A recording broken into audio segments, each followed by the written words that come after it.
Hello tout le monde, je vous retrouve aujourd'hui parce que je viens d'aller voir il y a quelques jours maintenant le film Et je choisis de vivre.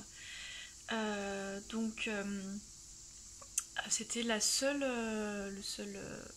projection qu'il y avait autour de chez moi. Donc j'y suis allée un soir à 18h après le travail avec une amie. C'est elle qui m'a parlé du film. Elle m'a dit, enfin je savais que le film existait, mais c'est elle qui m'a dit qu'il passait du coup pas loin de chez nous. Du coup, ça m'a fait super plaisir de partager ça avec elle. Et du coup, c'est vrai que c'était... dès qu'on a déterminé une date pour aller le voir, j'avais qu'une hâte, c'était de le voir. Parce que forcément, ça fait écho à mon histoire et que ça me permet aussi de partager ça de façon indirecte avec d'autres personnes en voyant ce qui se passe pour eux, en voyant leurs histoires respectives. J'avais vraiment envie de partager cet instant avec mon ami et aussi d'avoir un moment comme ça pour moi. C'était à peu près pendant une heure et quart. Un moment voilà où vraiment je ne pense qu'à Orlan, je me fonds complètement dans ce film. En plus un film avec beaucoup de paysages magnifiques, les paysages de la Drôme. C'était vraiment très beau à voir. Donc voilà, donc c'était vers 18h, c'était à 18h un soir, dans un petit cinéma de quartier, c'était pas du tout un cinéma connu, c'était pas les grosses chaînes de cinéma, rien à voir. Donc j'ai eu de la chance que ça concorde avec mes horaires de travail. J'ai failli arriver en retard parce que j'ai beaucoup de travail en ce moment, mais bon, tout s'est bien goupillé, donc ça veut dire qu'il fallait vraiment que je le voie, c'est qu'il y avait une raison.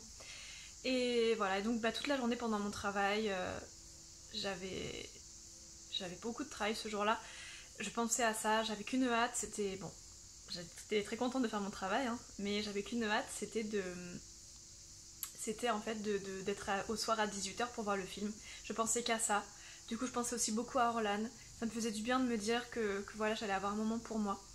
Et donc le soir, donc j'ai trouvé de la place très facilement, j'ai retrouvé mon ami, je suis arrivée à peu près 5 ou 10 minutes en avance. Voilà, c'était vraiment parfait. Il y avait très peu de monde dans la salle en revanche, donc ça m'a fait un peu bizarre. Je m'attendais quand même à ce qu'il y ait un peu plus de monde. Je me suis dit que je dois pas être la seule mamange du coin. Donc je suis arrivée, j'ai dû voir... je sais pas, il devait y avoir à peu près 12-13 personnes. Vraiment, il y avait très peu de monde. Donc pour un film qui est projeté une seule fois dans la région, enfin dans la région, dans ce coin-là en tout cas, je trouve ça... Voilà, bon... Après, on est toutes différentes et on n'a peut-être pas besoin d'aller voir ce film. Hein. Je sais que moi, ça me fait beaucoup de bien. Mais voilà. Donc du coup, il devait y avoir, ouais, peut-être 6-7 personnes un petit peu âgées. Même assez âgées. Et après, il y avait deux femmes un peu plus jeunes aussi. Et une femme toute seule. Donc moi, j'ai essayé de les regarder. Quand je suis arrivée, j'ai essayé de voir s'il y avait un échange de regards, s'il y avait quelque chose. Il n'y avait rien, c'était très fermé, donc je ne suis pas allée vers elle parce que peut-être qu'elle voulait être tranquille et puis peut-être qu'elle ne voulait pas échanger. De toute façon, le film allait commencer, donc voilà, je voulais pas non plus être intrusive et je voulais aussi les laisser vivre leur instant à elle. Voilà, on était 12-13 dans la salle, hein, vraiment au grand maximum. On était très très peu. Donc nous, on était tout devant, on s'est mis au deuxième rang, au milieu. Parce que je voulais vraiment m'imprégner du film. J'appréhendais un petit peu mes réactions, j'avais peur de partir en cacahuète, et puis en fait, ça va, ça s'est très bien passé. Ça m'a fait un gros travail d'introspection. C'est bizarre alors que pourtant je voyais les expériences d'autres personnes, mais il y a vraiment eu quelque chose qui s'est passé de très fort. Donc le film, c'est Amande. Donc moi qui m'appelle Amanda, forcément ça m'a fait écho, j'ai fait c'est fou, elle s'appelle Amande, moi je m'appelle Amanda. Le film il sort quelques semaines après ce qui m'est arrivé. Bon, enfin bon, bref, après ça veut tout et rien dire, c'est le hasard, hein, voilà. Mais j'ai trouvé ça assez fort déjà.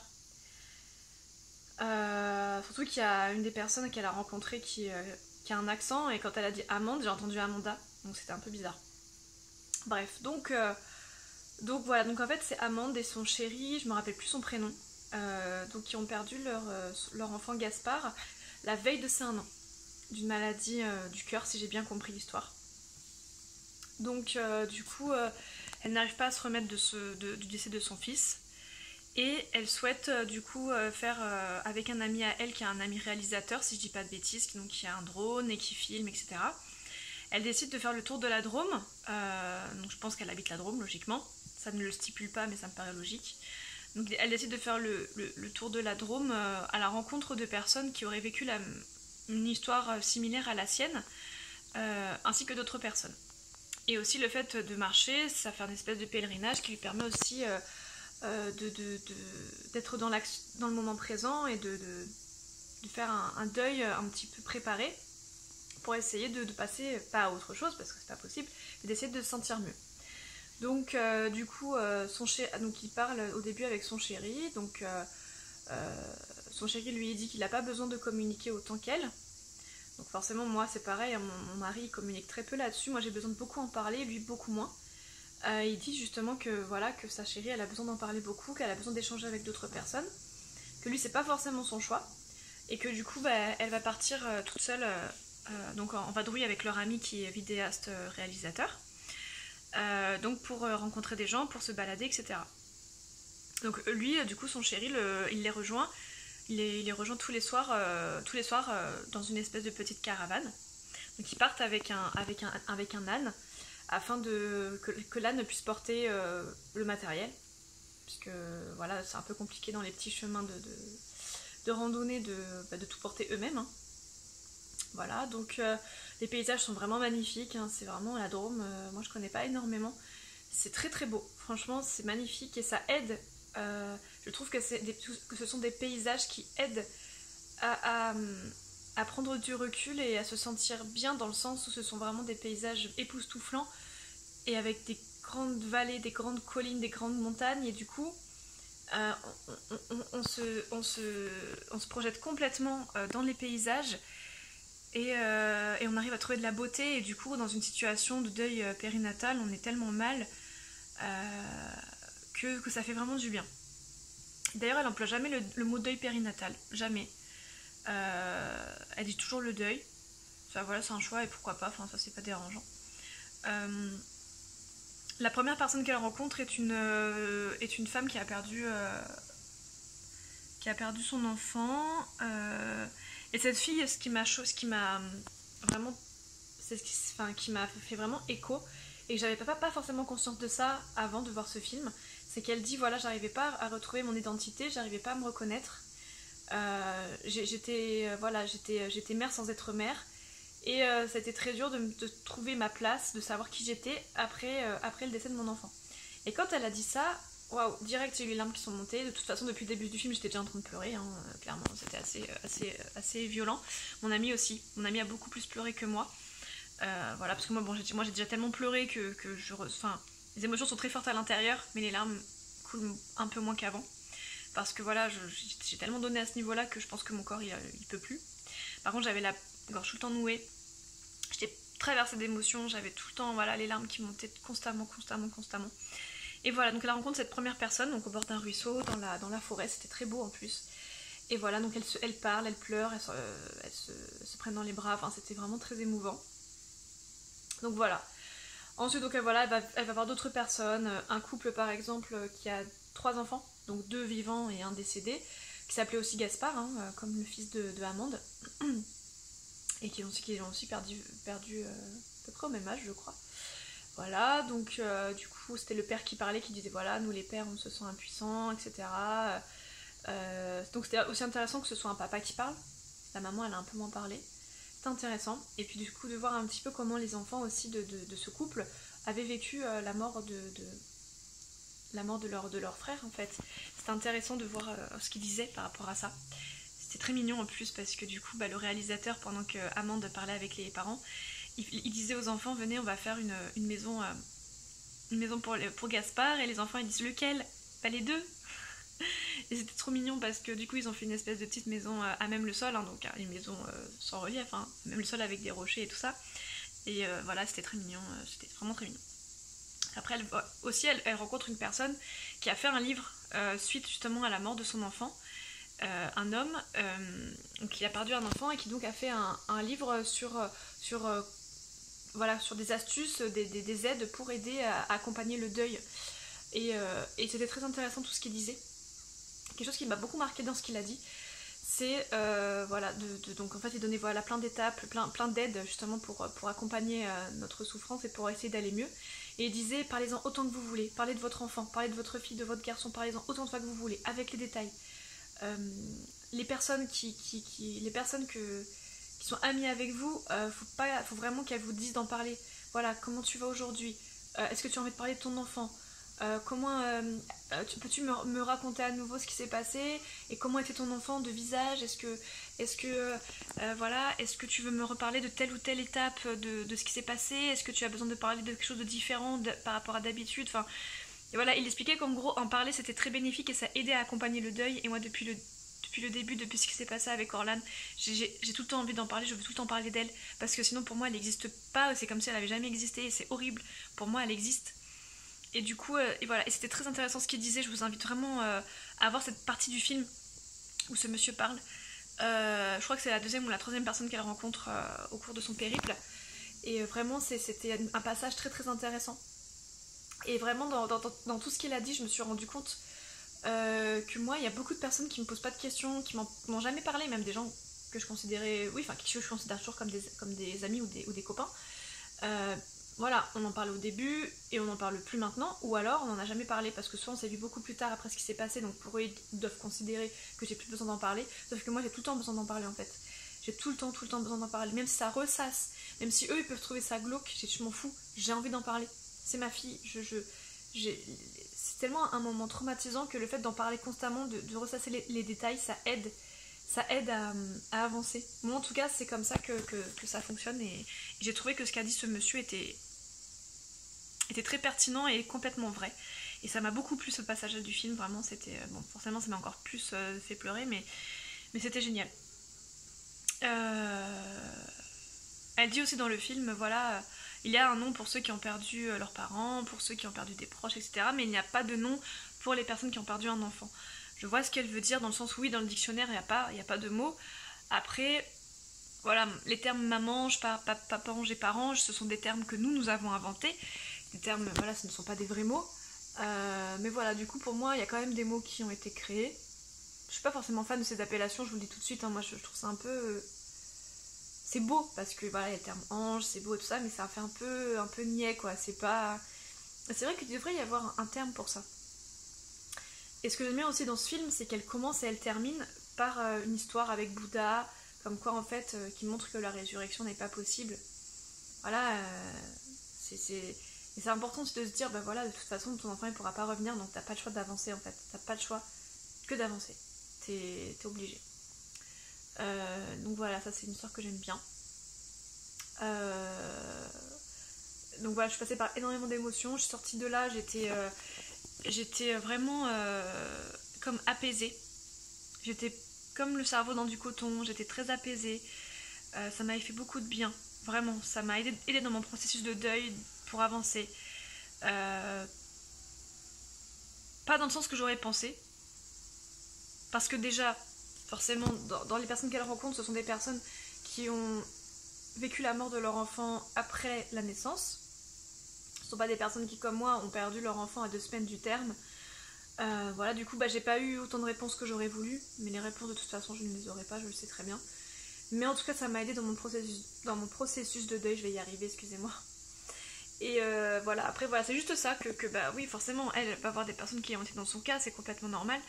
Et peut-être aussi parce qu'elle n'a pas rencontré des personnes qui sont dans mon cas à moi, et voilà, mais ça peu importe, ça c'est pas le... Mais voilà, comme moi, comme c'est encore différent quand tu perds ton enfant après la naissance, quand tu l'as connu, c'est encore différent. Du coup, moi j'ai pas vraiment eu des personnes de mon cas dans le film. Et voilà, c'est la seule chose qui m'a un petit peu déçue, mais bon, ça c'est pas... C'est la faute de personne et c'est juste moi qui me fait mes films et qui aurait bien voulu avoir un cas comme ça. Enfin, en tout cas, voir le témoignage d'une personne qui a vécu ça. Mais sinon, à part ça, c'était vraiment, vraiment super. Et en fait, ce que j'ai beaucoup aimé aussi, ce qui m'a vraiment beaucoup retourné, c'est presque à la fin. Donc elle retrouve tous ses amis, toute sa famille et tout ça, donc ils sont beaucoup. Je sais pas, peut-être une trentaine, une quarantaine, je m'en rends pas compte. Et en fait, ils ont fait, en fait, ça allait être les 2 ans de Gaspard. Et ils se sont dit, voilà, pour l'anniversaire et le décès de Gaspard, on va faire. Voilà, et donc ils ont tous écrit un petit mot qu'ils ont mis dans une petite montgolfière, toute petite, ou un ballon, je ne sais pas trop ce que c'était, mais ça ressemblait à une montgolfière, une mini montgolfière. Et en fait, ils mettent un mot dans le sas de la montgolfière ou du ballon, tous un mot. Ils pleuraient tous quand ils écrivaient les mots, c'était hyper émouvant. Ils parlaient de Gaspard entre eux, c'était tellement naturel. Ils chantaient, ils avaient des guitares, ils chantaient. Il y a beaucoup de chants dans ce film, mais c'est vraiment, ça accompagne bien, c'est pas tout le temps, c'est juste comme il faut. Amande, elle chante. Et je pense que c'est aussi quelque chose qui peut aider dans le deuil. Moi, je suis chanteuse aussi. J'avais avant un groupe sur Paris, quand j'habitais en région parisienne. Après, je continue à chanter à la maison, mais c'est vrai que je n'ai plus de groupe, donc ça me manque un peu, mais comme je continue à chanter moi-même toute seule, bah, ça me fait du bien. Et du coup, en fait, voilà, ils chantent ensemble, ils pleurent, ils écrivent des mots en pleurant, ils parlent de Gaspard, ils mettent les petits mots dans la montgolfière, et après la montgolfière s'envole. Et au moment où la montgolfière s'envole, désolée, hein, là c'est... Ah bah je sais pas, ça m'a... là, rien d'en parler, c'est comme si...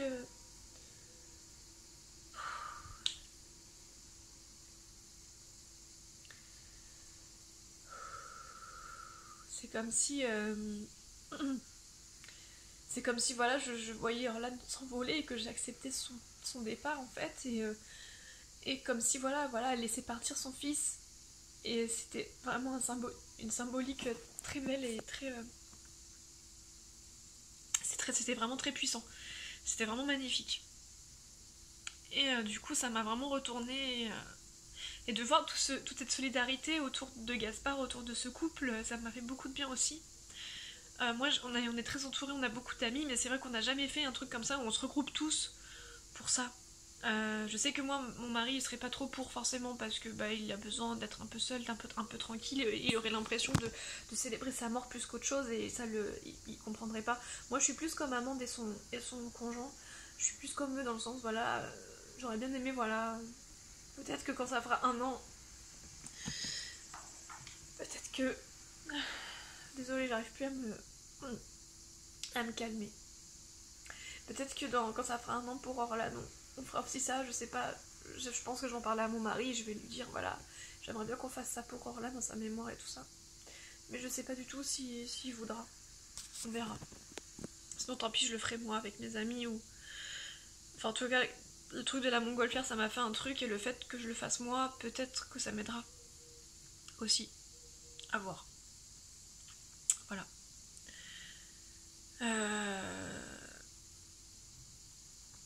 Donc voilà, voilà, c'était vraiment super. Donc ceux qui n'ont pas encore eu l'occasion d'aller le voir, regardez autour de chez vous. Après, je crois que bientôt il ne passera plus, si je dis pas de bêtises, c'est bientôt fini. Alors vérifiez bien dans les petits cinémas autour de chez vous. Ça passera pas dans des gros cinémas, je vous le dis tout de suite, ça sera forcément dans des cinémas de quartier. D'ailleurs, c'est pas plus mal. Comme ça, au moins, si vous devez pleurer avec vos mouchoirs pendant 1h15, au moins vous êtes tranquille. Voilà. Et mon mignon. J'ai mon chat qui arrive, il est trop mignon. Il est trop chou. Il est trop beau. Et ça ronronne. C'est adorable. Je sais pas si vous l'entendez, il ronronne très très fort. Non, on l'entend pas. Donc voilà pour Et je choisis de vivre. Je pense que je vais contacter Amande parce que pour lui dire que ça m'a fait du bien de voir son film. Même si je pense qu'elle a 1 milliard de personnes qui l'ont contacté, mais voilà, je vais le faire quand même. Je vais lui écrire, je vais lui dire que c'était super, que ça m'a fait du bien. Voilà, et puis même si on n'a pas vécu la même histoire, peut-être qu'elle pourra m'aider, peut-être que je pourrais l'aider, même si elle, voilà, maintenant elle a 2 enfants depuis, peut-être même qu'elle en a plus, parce qu'elle disait dans le documentaire que avec son chéri, ils avaient toujours voulu avoir une grande famille. Donc du coup, voilà, moi au moment du documentaire, à la fin du documentaire, elle a 2 enfants en plus. Parce que c'est 3... En fait, le documentaire, c'est donc 1 an après la mort de Gaspard, puis après 3 ans après. Du coup, voilà, elle a déjà 2 enfants et tout, et enfin, c'est cool. Enfin, c'est aussi un beau message d'espoir de se dire que voilà, qu'après la vie reprend ses droits aussi, qu'il y a une possibilité de refaire des bébés, que rien ne s'arrête là. Et comme elle dit que oui, que la mort fait partie de la vie et qu'il faut l'accepter. Moi, j'ai jamais eu de problème avec la mort, hein. Moi, la mort, c'est quelque chose que Depuis adolescente, la mort c'est quelque chose que j'accepte complètement. Et je suis prête à savoir qu'un jour je vais partir, je vais mourir, et au contraire tant mieux. Parce que j'ai pas envie d'être immortelle, parce que voilà, au bout d'un moment il faut que la vie s'arrête. Je veux dire, tu peux pas vivre tout le temps, au bout d'un moment tu vas te faire chier en plus, enfin je sais pas. Et moi c'est juste voilà le fait que ce soit mon enfant, qu'elle aurait dû partir bien plus tard que moi. Et c'est ça qui est injuste. Et puis voilà, de ne pas avoir pu la connaître et qu'elle soit décédée dans mon ventre, en fait. Voilà, c'est ça qui est affreux. C'est une forme de mort que je ne conçois pas et qui me met hors de moi, qui me révolte. Après, voilà, il faut que j'accepte maintenant que même si ce genre de mort-là soit normal, que ça arrive. C'est tombé sur moi, c'est pas de chance, mais c'est comme ça. Donc voilà. Donc après, en ce qui concerne les phases du moment. Parce que voilà, je voulais aussi... par rapport à ça, vous parler aussi de ce qui se passe en ce moment dans ma tête. En ce moment, je fais énormément de choses, beaucoup de choses, que ce soit le travail, que ce soit les amis, que ce soit le sport, que ce soit les sorties. Je fais beaucoup de choses. Je me rends compte que de faire beaucoup de choses, ça m'aide dans mon processus de deuil à penser à autre chose. Bon, ça c'est évident, quand tu fais plein de trucs, tu penses moins à ta souffrance. Mais ça m'aide aussi, parce qu'en fait, je me dis, voilà, regarde, ta fille elle est pas là. Mais au moins tu vis, tu fais plein de trucs. Et le temps que tu ne passes pas avec elle, tu passes à faire plein d'autres choses qui sont bénéfiques pour plein de monde et pour toi, pour plein de choses. Et je me dis que. Et puis je sens que c'est la bonne voie de faire plein de choses. Je sens que c'est ça qu'il faut que je fasse. Après, je suis aussi toujours dans ce truc léger. Voilà, la culpabilité était partie, parfois elle revient. Là, elle revient un petit peu. Je continue à me reposer des questions sur ce fameux jour du dimanche soir. Je me dis, est-ce que vraiment j'aurais pu changer quelque chose ou pas ? Et surtout, voilà, en fait, avant que je prenne le gynécologue que j'ai actuellement, j'avais une gynécologue, une autre gynécologue. Et en fait, quand j'étais enceinte de 2 mois et demi, elle me dit voilà, par rapport à votre antécédent de fibrome, voilà, on va prévoir une césarienne 3 semaines avant le jour du terme, etc., etc. Puis il y avait d'autres choses qui m'avaient pas du tout convenu, qui m'avaient pas plu du tout, mais pas du tout. Mais bon, sa façon de faire, elle fait comme elle veut, c'est juste que moi ça ne me convient pas. Donc on va pas se prendre la tête, j'ai décidé que je voulais aller dans un hôpital ami des bébés. Du coup, moi je ne voulais pas, en fait, si on doit faire une césarienne bien sûr, qu'on la fasse, il n'y a pas de problème, mais moi je voulais laisser une chance à la voix basse jusqu'au dernier moment. Donc j'ai quitté cet hôpital pour aller dans un autre hôpital ami des bébés qui sont plus à fond sur l'accouchement physiologique, l'accouchement naturel, et moi c'est ce que je voulais pour mon enfant et pour moi, ça me paraissait le plus logique. Donc, bien sûr, j'ai posé des questions avant, j'ai dit voilà, est-ce que ce sera possible ou pas, voilà, donc clairement c'était, si le fibrome ne dérange pas à la sortie, on pourra faire une voix basse, s'il dérange, on fera une césarienne. Moi j'étais d'accord avec ça. Moi le fait de préparer une césarienne 3 semaines avant le terme, pour être tranquille, de se dire ouais on va pas se prendre la tête, hein, on va rien risquer, on va faire une césarienne comme ça on est tranquille, ça j'acceptais pas. Pour moi, si on peut laisser une chance à la voix basse pour que l'enfant soit plus épanoui, que moi je vive mieux mon accouchement et que les choses se passent mieux, que je puisse prendre mon enfant dans les bras et me lever rapidement après l'accouchement et tout ça, je le fais, ça me paraissait une évidence. Mais voilà, vous allez me dire, ah oui, mais ça aurait été 3 semaines avant ton terme, la césarienne avec ta première gynéco. Oui, et moi, elle est décédée 2 semaines avant le terme dans mon ventre.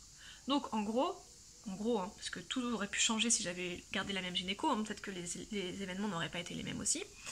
Ce qui veut dire qu'en gros, si j'étais restée avec ma première gynéco, Roland serait encore sûrement vivante. Voilà. Et donc elle m'aurait fait la césarienne 3 semaines avant le terme, et j'aurais sûrement ma fille dans les bras. Après, avec des si, on refait Paris en bouteille, comme on dit. Hein.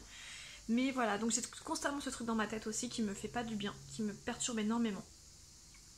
Et tout le monde me dit que là-dessus, j'ai pas du tout à culpabiliser, que c'est normal, et que comme je souhaitais que voilà, comment j'aurais pu imaginer, puisqu'en plus, Orlan n'est pas du tout décédée à cause du fibrome, elle est décédée à cause du cordon, 4 fois autour de son cou, donc ça n'a absolument aucun rapport. Mais dans tous les cas, voilà, on aurait fait la césarienne 3 semaines avant. Je l'aurais sûrement dans les bras à l'heure actuelle. Donc je n'arrive pas à m'empêcher de penser à ça. Et en ce moment, c'est une pensée qui me trouble pas mal. Voilà. Donc après, forcément, comme j'ai pas beaucoup de temps, vu que je travaille beaucoup, que je sors beaucoup, etc., je me recueille moins dans sa chambre. Mais je ressens aussi moins le besoin. Comme je passe tout le temps à côté de sa chambre et que je vois sa chambre, que je vois tout ce qu'il y a dedans, toutes les photos des échographies, etc., en fait, je pense que ça me suffit. Je pense que j'ai moins besoin de me recueillir. Et je pense qu'elle aussi. On pense tellement l'une à l'autre. Moi, je pense tellement à elle et je suis sûre qu'elle, elle est soit à côté de moi, soit elle pense à moi. Ou pas, je ne sais pas, mais je sais pas. Moi, ça me fait du bien d'imaginer ça. Du coup, je me dis que c'est moins nécessaire.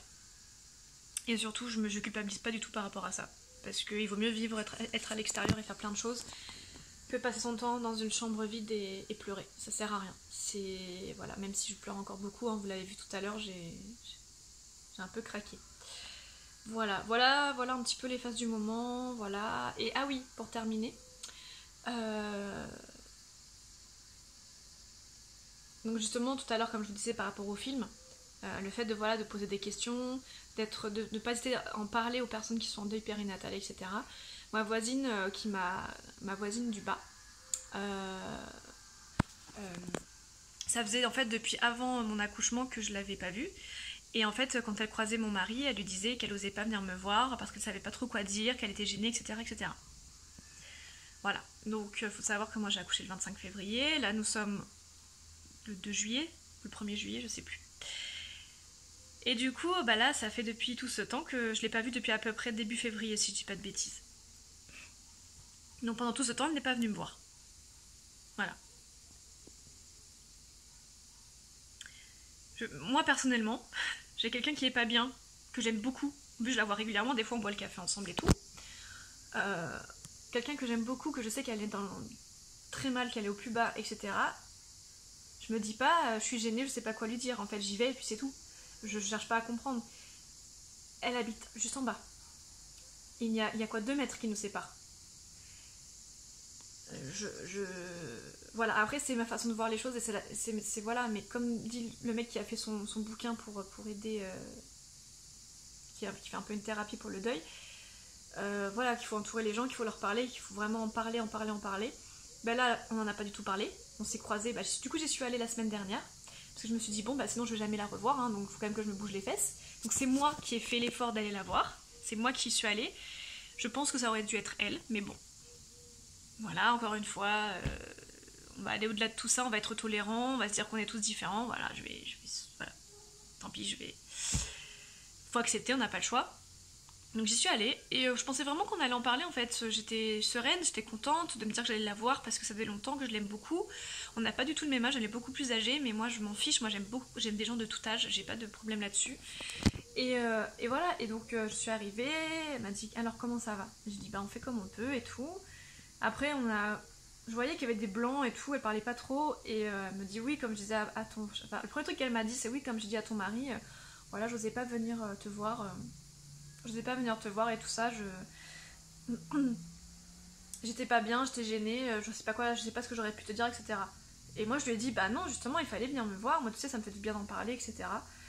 Et elle m'a dit, non, moi je peux pas, je peux pas, quand c'est des trucs comme ça, je peux pas, quand c'est des choses graves, je peux pas. Donc ça veut dire ta fille, il lui serait arrivé ça, tu serais pas allée en fait? Bon, bref, donc du coup, voilà, je me suis dit, bon bah ok, on va se poser, on va boire le café, on en a pas du tout parlé. Pas un seul instant, elle m'a posé des questions sur Orlan. Pas un seul instant, elle m'a posé des questions sur moi. Aucune question. J'avoue que je l'ai pas bien vécu du tout. Encore une fois, je prends sur moi, voilà. J'essaie de me mettre à sa place, j'essaie de me dire, Amanda, sois tolérante et tout ça. Mais c'est super difficile. C'est vraiment dur. Et voilà, et puis après